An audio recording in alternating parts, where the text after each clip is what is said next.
乡亲大家平安，今仔日是新历的8月初6，旧历的7月初6，礼拜二。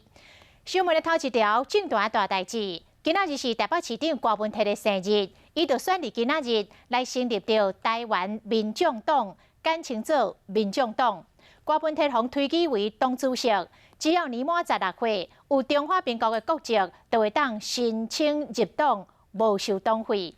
郭文泰致辞的时阵讲，希望这个新政党的成立，会当伫个纳力之外，互台湾人民有另外一个选择的机会。今天我们主党就是扛起了改变政治文化的责任。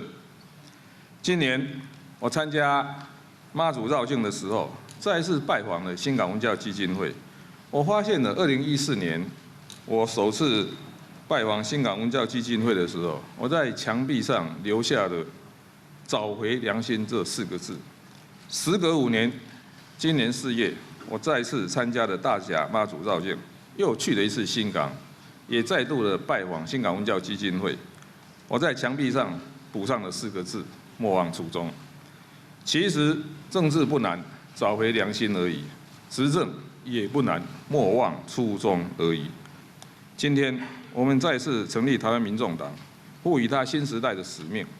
虽然有不同的时空背景，但是相同的都是要唤醒国人的政治觉醒，改变台湾的政治文化。